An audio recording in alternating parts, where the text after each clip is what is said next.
seems like an ordinary day in Valorant. I'm helping my team defend the site. I kill one guy, I molly off long so that they wouldn't push, and then I go for the flash short to check if anyone's still there. But in the background, my Clo actually walked into my molly, and my Neon put himself in such an open position to the point where he got blinded by my flash, when there could be a guy peeking short. So my glove being 1 HP running into the enemy actually burns down, and then Neon, even though he died 5 seconds after the flash, naturally decide to both blame me. So it's really important to not argue with your teammates in these situations. So Neon decides to hop on the train, blame Phoenix so that nobody questions why is bro bottom fragging. And I'm not gonna lie, after reading this message, I decided to rage bait this Neon a little bit more, so I tried to intentionally flash him the first time. It was just a nice little oops, I didn't see you were there gesture. But after that, I decided to ignore this Neon and Clo for the rest of the game, because I've actually noticed that these are the best ways to continue to top frag and never tilt when your teammates get toxic for no reason. It helps you lock in, clear your mind, and make the best plays possible. Because if you think about it, in the end, the winner is not the guy who won the argument, it's the guy who got what he wanted. And I wanted to win this game. So I went for a nice little timing on the Sova because he was fighting my chamber before, went for a flash, see if anyone pushed out CT. Also, if you want to get free kills, you should spam next to the wall in the smoke, because that's where most of the times enemies hide. Even though I cannot hear Neon, I can still go for the trade whenever I see that Neon is about to get out of line. So I just use him as much as possible.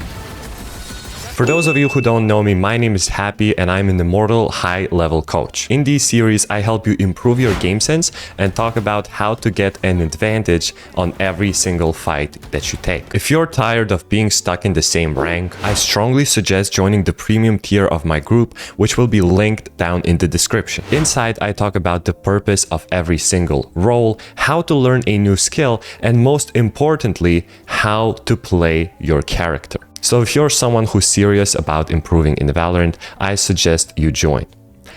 Let's get to the video. As you can see, during the next round, I was planning to flash into garage, but because I can see that my Neon is going crazy in mid, now I have to follow him, so it actually looks like we're doing so. Instead of peeking backside, I decide to walk back a little bit for an unexpected left-hand peek and see 2 enemies there. So once again, I wall off one of the choke points because the smoke is about to drop, and then I use my Neon to my advantage. My ultimate's ready.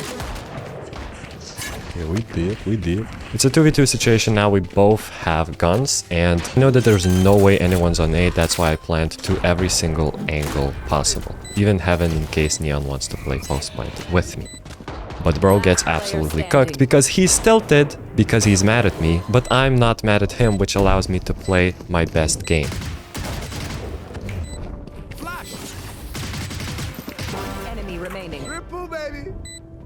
And trust me, if I was still mad at this Neon, I wouldn't be hitting these clutches. Shit, I'm trying!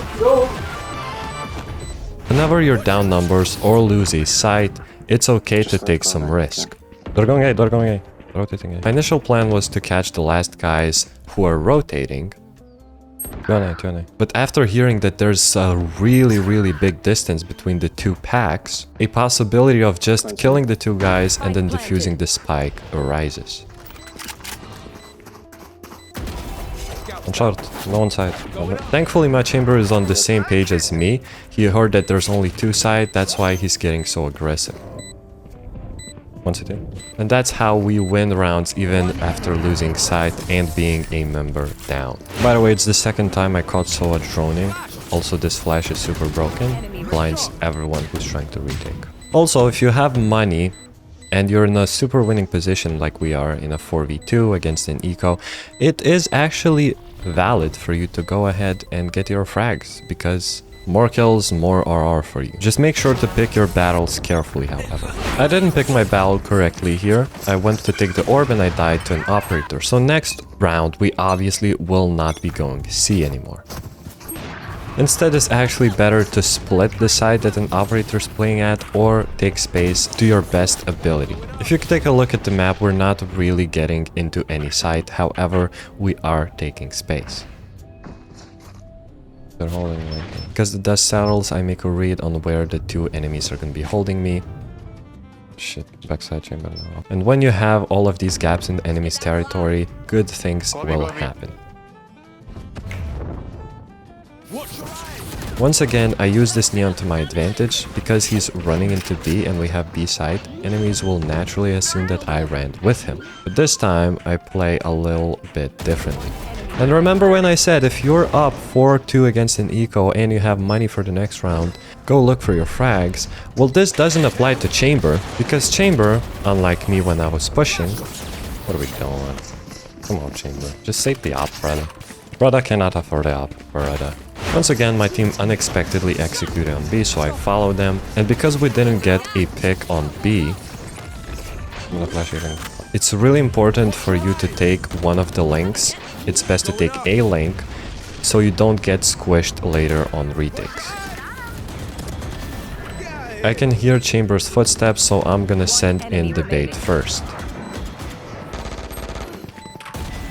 I go for the flash in case Chamber is opping, and then I notice that I'm 2 orbs off of my ult.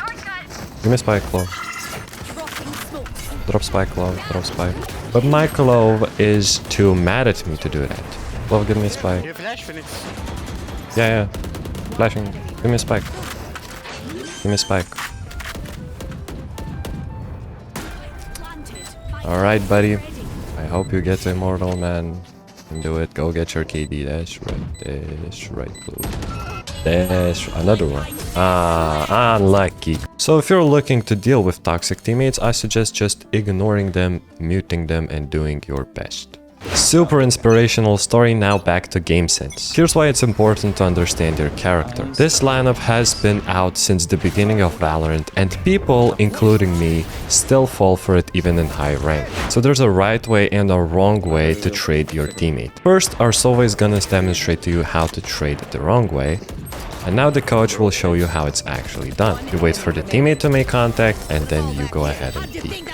As a Whaley player, you always have to look for opportunities, and you can definitely find those. First of all, I see that an enemy could be on the left side, that's why I go for the dash, and if he was stunned, I could guarantee a kill. This time, I got lucky. Next round, I see that my Sova is droning, so I updraft in case he tags anyone. Now we're facing a choke point, so I ask for some util. You have flash? I expected him to flash, so then I drop my stun to cover some more areas, but then we just jump out naked. Phoenix is walking into a smoke that is mollied, so I immediately get myself ready to spam the smoke in case he sees anything on the minimap. He sees something on the minimap. ISO shield means that someone is about to push, so I spam near the wall. I believed it was real because it was a Sage. And Sages are the most common agents to get carried. Yo! Whoa, whoa, whoa, whoa, whoa, whoa, whoa! Whoa! Okay, she has ping. Oh, dear God. Oh, thank goodness she has ping. Thank you everyone for watching. Comment down your favorite clip and I'm gonna respond to every single comment. Also, if you're serious about improving in Valorant, you wanna get even better game sense, join the premium tier of my group, link in the description. See you guys tomorrow.